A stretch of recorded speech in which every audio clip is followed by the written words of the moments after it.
Okay, then that's chapter 5, and chapter 6 is nuclear energy. Okay, so nuclear energy is something that I would say boleh-boleh lah. Student kalau belajar ni laju je dia habiskan. Tapi tak tahu pun dia faham ke tak sebenarnya kan. Okay, pada saya senang je. Nuclear energy adalah sejenis tenaga selain daripada tenaga haba, tenaga elektrik. Dia adalah salah satu tenaga nuklear yang boleh convertkan diri dia kepada haba dan juga dia boleh hasilkan sinaran. Jadi dia special kat sini sebab dia adalah tenaga by itself and dia ada bahan diorang sendiri. So bahan dia adalah bahan radioaktif. Jadi bahan radioaktif sebenarnya boleh bantu menghasilkan tenaga nuklear. So dia introduce kat kita macam mana bahan radioaktif ni boleh bantu hasilkan tenaga. Disebabkan dia boleh bagi tenaga, jadi kita gunakan dia dalam nuclear reactor. Sejenis penjana yang boleh gantikan tenaga lain seperti petroleum. Seperti arang batu. Sebab apa? Bagus petroleum guna. Very good. Arang batu bagus. Gas asli bagus. Tapi apa keburukan dia? Pencemaran udara. Yang ini habis tinggi pun dia keluar ke sinar gamma, which is kita boleh bendung pakai plumbum, betul tak? Tapi kalau penjana terma tu, pencemaran udara, lepas tu kereta pun nak pakai, dah gaduh-gaduh kan. Ini siapa je nak pakai? Nuclear reactor je pakai. Because kalau nak bom pun perang dunia dah habis. So that is why we learn about this. Dekat sini kita belajar isotop. So these are the list of isotope. For those yang tak tahu, this is the list of isotope. Okay? Alright, next one. Jeng, jeng, jeng, jeng. Favorite chapter se-Iqbal. Dia suka sangat chapter ni tau. Okay, so dalam chapter ni kita ada 3 unsur. Light, colors and optic. Okay, cahaya, warna dan optik. Optik tu kanta lah sebenarnya. Dia jadi susah pasal apa tau? Sebab you tak tahu chapter ni cuba sampaikan apa. Tapi kalau you faham chapter ni sampaikan apa, dia jadi as easy as ABC. 3 je. First thing first adalah fokus on cahaya. Hello, dari kecil you belajar cahaya. Cahaya boleh bergerak lurus. Wah. Cahaya boleh dipantulkan. Wah. Cahaya boleh dibiaskan. Anda pembiasan yang susah. Susah apa? Susah kalau tak tahu. Kalau tahu senang. Plasyon kan pandai. Mesti boleh. So nampak tak? Anda pembiasan ada 3. First, bila you nampak fenomena, kenapa pen tu dia macam nampak bending. Second is fenomena, you nampak formation of rainbow. And yang ketiga adalah you nampak scattering of light. Kenapa langit warna biru masa tengah hari? Kenapa petang ni langit warna merah? Kenapa Semua ni ada penjelasan. Hari-hari you hidup dalam dunia yang sama. Mesti adalah penjelasan sains. Okay? So you learn this and then you belajar pasal kanta lens. Okay. Kanta ada 2. Kanta boleh digunakan dalam pembiasan, kanta boleh digunakan dalam pemantulan. Ramai yang tak tahu benda ni. Okey.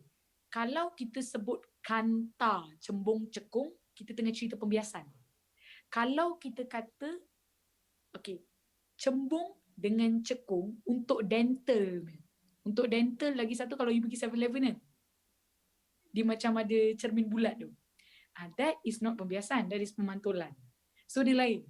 Budak form 1 tahun ni, dia belajar cermin cekung, cermin cembung. Macam awak you belajar kanta, bukan cermin.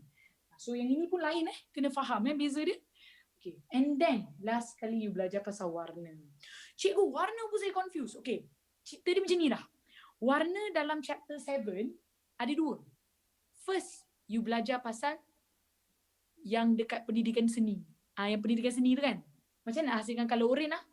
Alah, senang je. Color orange perlukan apa? Merah dengan apa guys? Orange. Merah dengan kuning. Kan dah lupa dah pendidikan seni. Yes, that is pigment. But kalau dalam sains, dia ada satu lagi. Penambahan dan penolakan cahaya boleh hasilkan warna. Ini yang baru untuk awak. Ini zaman dulu you pernah belajar masa kindergarten dulu. Okay, jangan confuse. Dua-dua ni berbeza. Okay? And that's about it in chapter 7. Masuk chapter 8. Okay, chapter 8 is slow and steady, tapi selalunya budak nak habiskan sekolah cepat kan, dia tak sabar tau syllabus nak habis. So apa nak jadi kat chapter 8 ni? Lantak lah. Selalu macam tu. So in chapter 8, kita belajar kimia dalam industri. Tapi perasan tak, nama dia tak ada kena mengena dengan alloy. You hanya tahu alloy je chapter 8. You tak tahu pun apa yang berlaku dalam chapter 8. Okay. Hari-hari kencing tak? Hari-hari kencing tak sis? Kencing tak?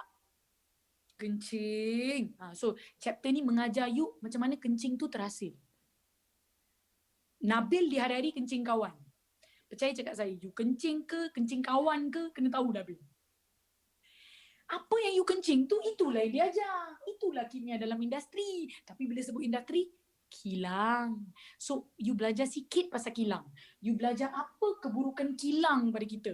You belajar pasal, kilang hasilkan proses apa? Bukan saja dia ajar you pasal kilang, dia cerita juga pasal diri you. So, kita panggil Haber process. Proses apa? Lepas tu kita ada seorang lagi member selain daripada Haber process. Yang ini tak berapa famous. Budak ramai tak tahu. Nama dia adalah proses sentuh, contact process. So kat sini you akan nampak sulfur oksida, sulfur dioksida, sulfur trioksida. Tapi kat sini you nampak NH3, ammonia. 1 nitrogen, 3 hidrogen. Settle. And finally, you learn about the type of alloy. Alloy tu apa? Alloy adalah logam yang dah dicampur dengan logam lain ataupun adalah logam yang dicampur dengan bukan logam. Dia adalah buatan manusia. So dia adalah upgrade version of logam semula jadi. So dekat sini itu adalah form 4. Form 4 dah settle dah. So awak beritahu saya susah ke? Taklah susah kan? Not bad. Betul tak? Okay. And now kita nak masuk form 5. Okay, dekat form 5, apa yang you kena tahu is first thing first, ini adalah my favorite chapter. I tak tahulah kenapa. I macam orang kata apa, gersam kalau tengok chapter ni. Is that the right word? Yes. Saya suka. I love this chapter. Lagi-lagi sekarang tengah COVID, lagilah saya handal. Bukan saja saya, Samidi pun dia suka tau chapter ni. Betul tak Samidi? Dia suka keimunan. So bila cerita pasal keimunan, banyak point yang you boleh tulis. And percaya cakap saya, you pun suka. Betul tak? Sebab ini fresh lagi dalam kepala you. Tahun ni favourite. Semua orang cerita pasal keimunan. Jadi, dalam mikroorganisma, ini dah tak ada benda dah sis. Very easy sis. Okay, this one is the one that they want from you bro. This is very important. Dia suka keluar dalam eksperimen. Saya doakan untuk awak, dia keluar section C, soalan nombor 10. So, you boleh buat tanpa melihat. Betul, Iqbal pun suka juga. Dia pun suka. Kita orang ni kan geng-geng biologi, memang sangat suka chapter ni. Okay, so you kena tahu ni, this is very important. Kena tahu juga. And then you kena tahu apa faedah mikroorganisma. You kena tahu penyakit yang boleh membawa kepada diri you disebabkan mikroorganisma jahat yang wujud. So jangan fikir diorang baik je tau. Diorang ni sebenarnya ada yang jahat. Okay? And then you learn a little bit about HIV. And finally, you learn about apa tu keimunan. So sampai sekarang orang tak tahu sebenarnya keimunan kita ada 4 jenis. More than that, dalam syllabus you kata 4 jenis. So you learn about all this. Itu saja in this chapter, microorganism. Okay? Now next one. This is a chapter whereby student ingat, I can do this lah. Alamak, apa benda ni? Senang je, petik jari boleh buat sis. Very easy. Okay, that is what you thought. Tapi you menyampah kat sini. Nampak tak? Ada member 2 orang ni tak suka. Ini dengan ni. Ini favorite saya sangat-sangat. Dia bukan apa tau. You confuse. You confuse sebab you tak tahu cara yang senang. You belajar cara yang susah. Jadi kalau you belajar cara yang senang, this one is not hard at all. Okay, gitaran nitrogen, I rasa tak keluar structure question last year. I'm not sure, I rasa tak. Betul tak Zamiri? So insyaAllah lah ya. Kita doakan yang terbaik tahun ni.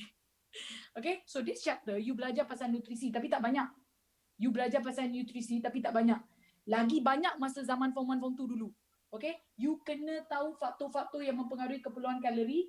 You kena tahu penyakit related. You kena tahu makronutrien dan mikronutrien dalam tumbuhan. Ramai kata, cikgu bukan ke pokok buat fotosintesis. Apa hal pula dia nak makan? Memanglah dek. You pun makan karbohidrat, you pun makan protein, you pun makan lemak. Apa hal kena makan vitamin dengan mineral dengan serat dengan air? Elak penyakit. Kalau karbohidrat, protein, lemak bagi you tenaga, jadi yang mikronutrien yang you ambil ni untuk elak penyakit. Untuk diorang, bagi diorang tenaga, fotosintesis. Untuk elak penyakit apa? Nutrien. So you kena tahu semua nutrien ni buat apa. Yang paling penting, macronutrient. Experiment ya guys, also can come out in essay. Okay, this is section C number 10. Alright, kita nitrogen like I said tadi very simple. So that's about it in chapter 2. Chapter 3. Okay, chapter 3 kita belajar pasal, this is my favorite. I macam in 1 hour I boleh finish everything. I suka gila chapter ni. And I doakan ni keluar juga untuk orang sebab dia senang. Apa beza antara hujan asid, kesan warna hijau, penipisan lapisan ozon? 3 ni ada perbezaan yang ketara. Tapi 2 ni member. Di kawan sayang menyayangi. Ni memang senang. Saya tak tipu. Kalau awak rasa dia susah, then mungkin awak belajar cara yang salah. All you need to know is sebab, kesan, cara atasi. Itu je. Macam buat karangan bahasa Melayu, macam buat karangan English, sila hari bulan kan? You belajar sains, you pandai English, you pandai bahasa Melayu, you pandai matematik. Nampak tak? Mana punya subjek dalam dunia yang boleh ajar semua subjek and chapter dalam satu paper? Cannot kan? Sains je boleh. Sains je. Pasal bila you belajar sains, you pandai kira. Bila you belajar sains, you pandai bahasa Melayu. Bila you belajar sains, you pandai English. Yang buat in English. You boleh construct lagi word. Pendidikan Islam, itu pendidikan Islam depends lah. Kalau you dapat ustazah macam saya, insyaAllah lah. Ustaz-ustaz macam kawan-kawan saya ni, insyaAllah boleh. So this is chapter conservation and preservation. Jangan main ustazah. Nampak je macam ni tau. Okay. Now, carbon compound. Okay. Dia bukan susah tau guys. Dia just banyak. Dia bukan susah. Dia banyak bro. Banyak. Faham tak? Awak faham tak dia banyak? Ini kalau keluar, tolong ingat. Benda paling penting. Beza antara hidup dengan tak hidup. Itu je. Dua-dua Allah buat. Hidup tak hidup. Contoh keliling kita benda tak hidup. Kita benda hidup. First thing first, itu kena tahu dulu. So, sebatian carbon compound bermaksud apa yang ada secara naturally. Okay? And then you learn about ada 2 jenis sebatian karbon. Penting Satu CHO, satu CH. CHO dia ada oksigen dalam dia. So dia bukan ejen pembakar. Tapi CH dia tak ada oksigen dalam dia. So dia tengah tunggu oksigen masuk baru pembakaran berlaku. Sampai hari ni ada orang tak tahu beza antara petroleum, arang batu, gas asli. Kena tahu. Okay, you learn about penapaian, you learn about alcohol. Penapaian is fermentation. You learn about pengesteran, bila dah dapat alkohol buat pengesteran, ataupun ada penulinan alkohol kat sini. Okay, very very simple if you know what is going on. Dia ada banyak equation. Apa tambah apa dapat apa. Okay? And then you learn about getah. Getah dekat sini dia introduce you. Bila kita toreh getah kan, kita dapat getah kan. Apa jadi kat getah tu bila tambah asid dengan alkali. This one also can come out in essay. Senang, yes, betul. Jenis lemak. Lemak ni, bukan dia cakap apa sis? Favorite sis? Hari-hari makan. Tapi tak kena lemak. Malu tak? Malu. And finally, sabun. Okay, sabun is wangi. Sabun is licin. Sabun kita pakai bukan main ya dik. Sebab tu kena belajar sains. Nanti nak pakai sabun pun tak pandai. Siapa cakap Okay. sabun tu? Itulah orang. Adik makan sabun ke? Aduh, ni yang penting sir. Kita kena ajar dia orang sains. ASMR makan sabun. Okay, lepas tu kita belajar motion. Okay, motion is something that when I was in school, I tak pernah faham. I ambil fizik dulu tau. Tapi kan saya tak pernah faham bila saya belajar motion. Fizik pun ada. But as I grow older, I learn again form 5, lepas tu learn after school, kita pergi uni, semua kita belajar kan. Baru kita faham tau. Sebenarnya motion is not difficult at all. Yang buat dia susah, manusia. Saintis ni elok-elok buat kita faham. Saintis ni elok-elok buat kita understand every concept yang wujud di depan mata kita. Tapi yang buat susah is manusia. So dalam chapter ni, dia ajar you pasal kira-kira. Oh my God. Selama ni matematik tak pandai. Belajar sains, matematik terus pandai. Terus pandai guna calculator. Betul tak? Tak sukalah kena belajar, ya? So kita belajar pasal first thing first adalah engine. Sampai sekarang kan orang yang bawa kereta tu kadang-kadang dia tak tahu tau petrol dengan diesel apa beza. Betul, kesian kan kat diorang kan? Betul. Itulah mak suruh pergi sekolah tak nak pergi sekolah dulu. Okay, you learn about the type of engine. Lepas tu you belajar pasal apa tu velocity, apa tu speed. Okay guys, sounds the same but distance and displacement lain. But dekat sini dia tak ajar you jarak, dia ajar you sesaran. Betul. Lepas tu dia ajar you pasal velocity. Velocity adalah hal laju. So dekat sini is speed, velocity and acceleration. Dia ada seorang lagi member dia, deceleration. Guna pita detik pun boleh tengok. Okay, very good Afif. And then you belajar pasal inertia, sejenis konsep yang dipengaruhi oleh jisim. Effect of inertia pakai seatbelt dalam kereta. Okay, lepas tu ada airbag, lepas tu ada ABS brake. Supaya bila accident, dia boleh selamatkan awak. Okay, gajah dan juga tikus dalam buaya. Ingat lagi cerita saya? Okay, lepas tu kita ada momentum. Kenapa bila pergi pasar raya, mak you suruh you ya tolak troli? Faham je lah ya? Okay. And then kita belajar pasal konsep hydraulic tekanan. This one ada formula. Calculation starts from here. Ni calculation. Okay. This one ada calculation. This one ada calculation juga. Okay, yang ni Lofa ambil kasut ni adalah kasut tinggi yang sakitkan kaki. Tak faham kenapa perempuan pakai kasut tinggi. I can never. Tak boleh guys. Kat rumah I pakai slipper flat. Kalau kat luar I pakai flip flop je lah paling tinggi pun. Jadi this one is also ada calculation. Archimedes also ada calculation. Kenapa submarine boleh tenggelam dengan terapung? Kenapa sampan kan? Dalam dia tak ada ruang. Tapi dia terapung. Kenapa kapal yang berat gila tu, Titanic tu, sebenarnya boleh terapung. Bila pecah baru dia tenggelam. You learn about this. Archimedes concept. And finally, apa ni? Kapal terbang. Ada setengah orang tu dia jadi pilot baru dia tahu macam mana kapal boleh terbang. Ya? So kena belajar lah. Very simple. Lepas dah tahu dia jadi senang. And then you kena tahu beza antara engine jet dan roket. Kenapa roket tak pakai petroleum? Pakai petroleum. Bilih betul. So you learn about this. Okay? And kita ada chapter 6. Okay. Satu benda pasal sains yang you kena tahu. Sains dia sentiasa nak kita mara ke hadapan dalam hidup. Betul? Nak maju tak dalam hidup? Majulah untuk negara. Betul? Okay, dalam hidup nak maju tak? Nak, mestilah nak maju. Gila tak nak maju. Kita kan nak jadi better person. Siapa tak nak jadi better person? Science wants you to be better person. So by learning science, automatically, you tak nak jadi better person pun, you jadi better person. You tak boleh lah. So, in this chapter, dia ajar kita macam mana kita nak tingkatkan teknologi makanan. Yes. Supaya kita boleh bantu orang yang susah nak cari makan. As in bukan susah cari makan sebab makanan tu tak ada, tapi sebab makanan tu tak boleh tahan lama, sebab pekerjaan dia. Contoh, kalau katakan orang tu kerja kapal, 6 bulan they have to be away. Dia bukan lucky like you, everyday mak masak untuk you. Dia bukan macam ada chances yang tinggi untuk beli makanan-makanan segera macam korang kan. Dia lain.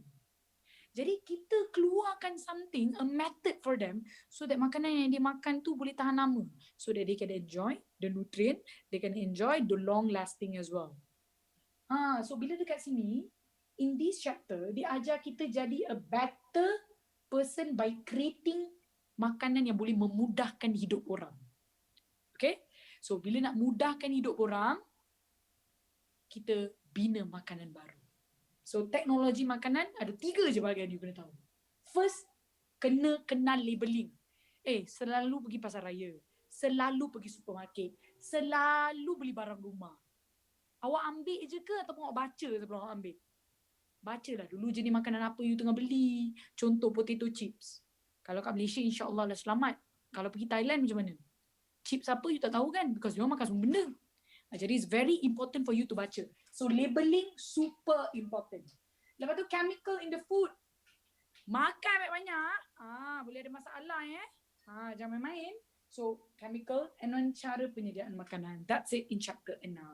Simple saja, tapi kalau tak tahu still boleh salah. And then kita ada chapter 7. Okay, tadi dia ajar kita untuk jadi better person by creating food for people. Betul tak? Creating an artificial food ataupun makanan yang telah diubah suai. So science make us a better person. Now science mengajar kita to jadi better person dalam industri. How? Boleh meningkatkan ekonomi, betul tak? For example, zaman dulu seluar dalam pakai apa? Daun pisang. Ataupun daun apa you nak pakai? Suka hatilah, depends also lah kan. Ada setengah orang dia tak suka colour daun pisang, so dia pakai lah colour lain kan. Daun Pakai ketuk. bunga tu saya tak pernah dengar. Daun ketuk saya tak tahu kan, lain pula jadi dia kan. Kulit Hidayah, harimau. kenapa daun keladi? Jazila, please, daun kari, are you serious? So, you nak ke still pakai daun? Ke you lebih suka pakai benda yang lebih selesa, berwarna-warni, attractive, pakai serai, ni tak boleh belah. Sumpah nak gelap. Tak nak kan? So, nasib baik ada sains. Nasib baik ada sains. Daun bawang, better you fikir 10 kali sebelum pakai ya. Ada ke patut daun bawang? Bunga kantan pun ada, okay? Ya Allah korang ni. So nasib baik kita ada sintetik polimer. Polimer sintetik. Jadi tak perlu lagi dah pakai daun pisang, daun bawang, bunga kantan, daun keladi, no need. Tak payah dah. Bukan tak lama pun. Asyik kena replace je. Kan? Jadi kita pakai benda baru. So wujudlah kilang untuk hasilkan benda. Wujudlah macam-macam lagi. So kita ada polimer seperti getah. Kita ada polimer seperti plastik. Lepas tu kita ada polimer seperti gentian. Supaya hidup kita lebih selesa. Supaya tahan lama. So dalam chapter ni dia ajar kita apa tu polimer. And apa beza plastik yang boleh reput dengan plastik tak boleh reput. Because I notice a lot of people they have this mindset. Oh, senang aja nak get rid of plastik. Tanam je lah. Tanam? Hello. Plastic is not even natural. Getah betul natural. Gentian ada yang natural. But plastic is not natural. Walaupun dia datang daripada petroleum tapi dia bukan natural. Betul tak? Jadi mana boleh reput suka hati? So you kena tahu how to handle plastic. Seperti incinerator. Very good. Kitar semula. Okay? So in this chapter, they teach us how to be better dalam teknologi. Rugilah belajar sains tapi tak tahu how to be a better person. Okay, and finally, you learn about kenapa kan? Kenapalah? Contoh kita ada member kita. Okay, member kita kat sini. Contoh, Harik favourite kan Harik? Saya tahu Harik favourite. Harik kesian tau. PKP ni Harik tak boleh jumpa girlfriend dia dekat Afrika. Betul tak Harik? Saya faham perasaan awak Harik. It's okay Harik, I faham. Macam mana dia nak communicate dengan girlfriend dia dekat Afrika kalau kita tak ada chapter ni guys? So electrical is a component yang kita guna dalam technology communication. So you learn about electronics. Macam mana electronics ni bantu? You learn about technology and communication. So boleh tak you jumpa sekarang ni girlfriend you? Tak boleh, PKP tengah COVID. Tapi disebabkan kita ada teknologi seperti gelombang buatan manusia, gelombang radio, dah lah tak bahaya, dah lah cepat, efektif, selamat, and boleh tengok girlfriend hari-hari. Betul tak? Pakai apa? FaceTime Oh, video call, VC, betul? Apa sajalah, asalkan you lepaskan rindu. Ya, jangan main Alia. You ingat apa? Afrika apa? Internet tak bagus ke? You zaman mana sekarang internet sana power, okay? That's why manusia hasilkan satellite. So satellite kita ada 3. Communication, navigation, lagi satu apa guys? Weather satellite. Dia duduk dekat mana? Dia duduk luar sikit dekat atmosfera. Kita panggil dia geopegon. Pasal apa tau? Bila bumi gerak, dia gerak sekali. Jangan main-main. Jauh mana pun Afrika, Harik tetap akan do something untuk VC dengan girlfriend dia. You better bersyukur sekarang. Okay? Alright. Thanks to this chapter, we get to communicate walaupun berada di mana jua. Okay? Alah Samidi, it's okay Samidi, kita doakan juga. You pun nak Afrika juga ke Samidi? Okay lah Samidi. They don't have to go gym. Body dah cun. Kita kata variation. Anak nanti variation. I suka tau variation ni. Joking tau. Afrika. Apa dia sir? I prefer Afrika Selatan, South Africa, Cape Town. Why is that? Oh, cuba tengok Afrika Selatan punya orang macam mana.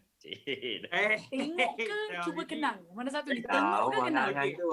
kepada yang tak tahu, sebenarnya Afrika ni dia bukan orangnya semua berkulit gelap, tidak. Betul Hamidi? Ya. Dia Tapi saya tak target kata berkulit dia orang gelap. Tapi yang dekat selatan semuanya Afrikaner. Caucasian. Afrikaner. Dia comel-comel tu. Comel kan? Itulah. Afrikaner. Untunglah Harith kan? Untung Ya. Harith. Anak pun comel. Kan? Harith jangan menyumpah saya ya. Okay, alright. So that's about it in this chapter. So that's what you learn. All this is gonna be, it's gonna teach you to be a better person. Bukan saja untuk jawab SPM nanti. So that's the 16 chapter that I dah overview dengan korang semua. So I hope you tahu you di landasan mana. I hope you guys already know apa yang you akan bakal hadapi dalam SPM nanti. So it's not very bad, right? It's okay, right? Bagus kalau you dah tahu mana you lemah. That is why important untuk kita buat overview. Kalau tidak, you tak tahu mana you lemah. Macam mana you nak betulkan kelemahan you. Okay? Alright. So that's all from me guys. I hope you enjoy. And I hope you rasa bersyukurlah yang sebenarnya you tahu kelemahan you mana. Jangan be down. Don't be down. Because why? Kalau you rasa dengan I tunjuk you ni, you jadi down, you not supposed to have that feeling. That is wrong. You kena be happy sebab you tahu mana you boleh perbaiki. Sebab ada setengah orang, dia tak tahu dia lemah. So, dia tak boleh nak perbaiki. Okay? Alright, so thank you guys. Terima kasih. Okay, so I akan serahkan my screen to Sir Iqbal untuk paper 1 guys.